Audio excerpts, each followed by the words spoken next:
தமிழ்நாட்டின் தென்முனையில் கன்னியாகுமரிக்கு அருகில் மர்மங்களும் மகத்துவங்களும் நிறைந்த ஒரு அதிசய ஆலயம் உள்ளது. அதுதான் சுசீந்திரம் தாணுமலையன் கோயில். இந்த கோயிலின் மிகப்பெரிய சிறப்பு என்ன தெரியுமா?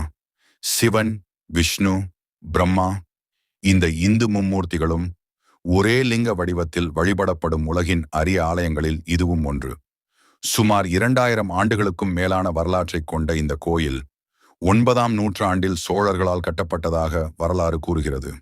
பின்னர் திருமலை நாயக்கர்கள் மற்றும் திருவிதாங்கூர் மன்னர்கள் இந்த கோயிலை விரிவுபடுத்தினர். இந்த கோயிலின் பழமையான கற்கட்டிடங்களை சோழ மன்னர்கள் கட்டியதாக நம்பப்படுகிறது. அதன்பின் திருவிதாங்கூர் அரசர்களும் நாயக மன்னர்களும் இந்த ஆலயத்தை மிகப்பெரிய கோயிலாக மாற்றினர். சுசீந்திரம் என்ற பெயருக்கே ஒரு அற்புதமான வரலாறு உள்ளது. கௌதம முனிவரின் சாபத்தால் இந்திரனின் உடல் முழுவதும் சாபக்கரைகள் தோன்றின. அந்த சாபத்திலிருந்து விடுபட இந்திரன் இங்கு தவம் செய்தார். அதன் பிறகு அவர் மீண்டும் தூய்மையான வடிவத்தை பெற்றதால் இந்த இடம் சூசி பிளஸ் இந்திரம், அதாவது சுசீந்திரம் என்று அழைக்கப்பட்டது. இன்றும் கூட நள்ளிரவு பூஜையை இந்திரனே கண்ணுக்கு புலப்படாமல் வந்து செய்கிறார் என்று பக்தர்கள் நம்புகின்றனர். இங்கு இருக்கும் பிரதான தெய்வம் தாணுமலையன். இந்த லிங்கத்தின் மேற்பகுதி சிவபெருமானை குறிக்கிறது, நடுப்பகுதி மகாவிஷ்ணுவை குறிக்கிறது, அடிப்பகுதி பிரம்மாவை குறிக்கிறது. அதனால் இந்த ஆலயம் மும்மூர்த்திகளின் சங்கம ஸ்தலமாக போற்றப்படுகிறது. இந்த கோயிலின் கிழக்கு ராஜகோபுரம் 134 அடி உயரம் கொண்டது. 11 அடுக்குகளுடன் அழகிய சுதை சிற்பங்களால் அலங்கரிக்கப்பட்ட இந்த கோபுரம் திராவிட கட்டிடக்கலையின் அற்புதமாக விளங்குகிறது. இங்குள்ள இசைத்தூண்கள் உலக புகழ் பெற்றவை. ஒரே கல்லில் செதுக்கப்பட்ட தூண்களை தட்டும்போது வித்தியாசமான இசை ஒலிகள் கேட்கும். சுமார் 18 அடி உயரமுள்ள இந்த தூண்கள் அந்த கால கட்டிடக் கலைஞர்களின் திறமையை நிரூபிக்கின்றன. இந்த கோயிலின் மிகப்பெரிய அதிசயங்களில் ஒன்று ஆஞ்சநேயர் சிலை. ஒரே கருங்கல்லில் செதுக்கப்பட்ட இந்த அனுமன் சிலை சுமார் 22 அடி உயரம் கொண்டது. 1700களில் படையெடுப்புகளில் இருந்து பாதுகாக்க இந்த சிலை மண்ணுக்குள் புதைக்கப்பட்டது. பின்னர் 1930ஆம் ஆண்டு மீண்டும் கண்டுபிடிக்கப்பட்டது. இங்கு அம்மன் சன்னதியும் மிகவும் பிரசித்தமானது. அம்மன் அருளை பெற தினமும் ஆயிரக்கணக்கான பக்தர்கள் வருகின்றனர். திருமணம், குழந்தை பேறு, மனநிம்மதி என பல வேண்டுதல்களுக்காக மக்கள் வழிபடுகின்றனர். சென்னையிலிருந்து சுசீந்திரம் செல்ல பல வழிகள் உள்ளன. விமானம் மூலம் செல்ல விரும்பினால் திருவனந்தபுரம் விமான நிலையம் அருகில் உள்ளது. ரயிலில் செல்ல கன்னியாகுமரி அல்லது நாகர்கோவில் ரயில் நிலையத்தில் இறங்கி அங்கிருந்து சுமார் 13 கிலோமீட்டர் பயணம் செய்தால் கோயிலை அடையலாம். பஸ்ஸில் செல்லும் பயணிகளுக்கு சென்னை முதல் நாகர்கோவில் வரை நேரடி அரசு மற்றும் தனியார் பேருந்துகள் உள்ளன. இந்த கோயிலுக்கு அருகில் ஒரு பெரிய குளமும் உள்ளது. பக்தர்கள் அதில் நீராடி பின்னர் கோயிலுக்குள் சென்று தரிசனம் செய்வது வழக்கம். மர்மங்கள், புராணங்கள் மற்றும் ஆன்மீக அதிசயங்கள் நிறைந்த சுசீந்திரம் தாணுமலையன் கோயில் ஒருமுறை நேரில் கண்டால் மீண்டும் மீண்டும் வர தோன்றும் ஒரு தெய்வீக இடம். இந்த வீடியோ பிடித்திருந்தால் லைக், ஷேர் மற்றும் சப்ஸ்கிரைப் செய்ய மறக்காதீர்கள். மேலும் இது போன்ற ஆன்மீக வரலாற்று வீடியோக்களுக்கு நம்ம சேனலை தொடர்ந்து பாருங்கள். இந்த கோயிலின் மிகப்பெரிய சிறப்பு என்னவென்றால் சிவன், விஷ்ணு மற்றும் பிரம்மா ஆகிய மும்மூர்த்திகளும் ஒரே தெய்வ வடிவில் வழிபடப்படுவதுதான். கோயிலுக்குள் இருக்கும் மிகப்பெரிய நந்தி சிலையும் பல நூற்றாண்டுகள் பழமையான கல் சிற்பங்களும் பார்ப்பவர்களை வியப்பில் ஆழ்த்துகின்றன. ஆனால் இங்கு அதிகமாக பக்தர்களை ஈர்ப்பது ஆஞ்சநேயர் சன்னதிதான். சுமார் 22 அடி உயரம் கொண்ட ஒற்றைக்கல் ஆஞ்சநேயர் சிலை இங்கு கம்பீரமாக காட்சியளிக்கிறது.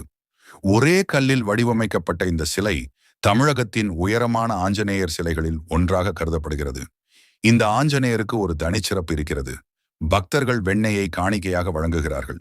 அந்த வெண்ணெயை ஆஞ்சநேயரின் வாலில் பூசி வழிபடுவது இங்கு நீண்ட காலமாக இருந்து வரும் ஒரு மரபாகும். ஆஞ்சநேயர் வலிமை, பக்தி மற்றும் அனைத்து தடைகளையும் நீக்கும் சக்தியின் அடையாளமாக கருதப்படுவதால் அவரது வாலில் வெண்ணெய் சாத்தி வேண்டிக் கொண்டால் குடும்ப நலம், தொழில் முன்னேற்றம் மற்றும் மன நிம்மதி கிடைக்கும் என்று பல பக்தர்கள் நம்புகின்றனர். நாங்களும் ஒரு வெண்ணெய் டப்பா வாங்கி கொடுத்தோம். அர்ச்சகர்கள் அந்த வெண்ணெயை ஆஞ்சநேயரின் வாளில் சாத்தி பின்னர் பிரசாதமாக எங்கள் கைகளில் கொடுத்தார்கள். அந்த அனுபவம் மிகவும் வித்தியாசமாகவும் மனநிறைவாகவும் இருந்தது. மேலும் இந்த கோயிலில் உள்ள இசை தூண்களும் மிகவும் பிரபலமானவை. ஒரே கல்லில் செதுக்கப்பட்ட அந்த தூண்களை தட்டினால் வெவ்வேறு இசை ஒலிகள் எழுகின்றன. வரலாறு, ஆன்மீகம், கட்டிடக்கலை மற்றும் அதிசயங்கள் அனைத்தும் ஒன்றாக இணைந்துள்ள இந்த சுசீந்திரம் தாணுமலையன் கோயில் கன்னியாகுமரி செல்லும் அனைவரும் கண்டிப்பாக தரிசிக்க வேண்டிய ஒரு அற்புதமான ஸ்தலம்.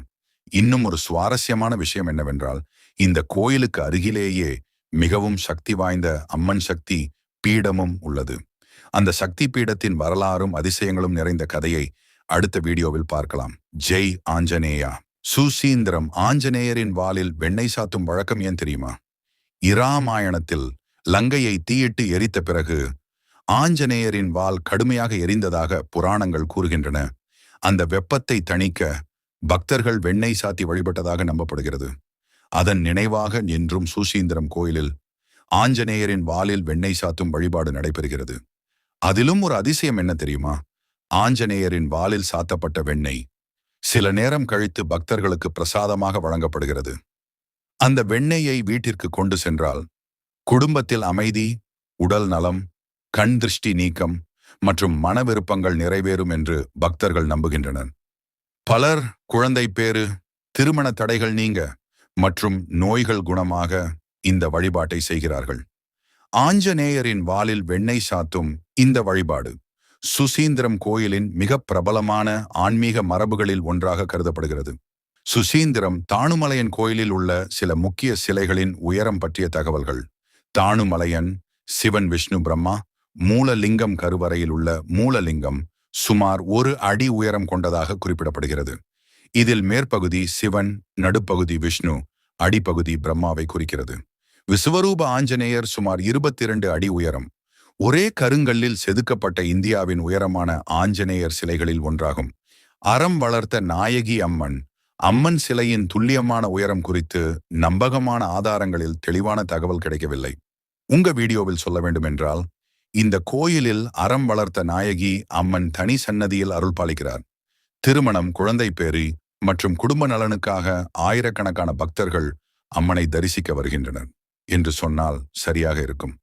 அம்மன் சிலையின் சரியான உயரம் வேண்டுமென்றால் கோயில் அதிகாரப்பூர்வ பதிவுகள் அல்லது நேரடி தரிசன அனுபவம் கொண்ட உள்ளூர் ஆதாரங்களை தேடி பார்க்கலாம். தற்போது பொதுவாக கிடைக்கும் வரலாற்று ஆதாரங்களில் அது குறிப்பிடப்படவில்லை.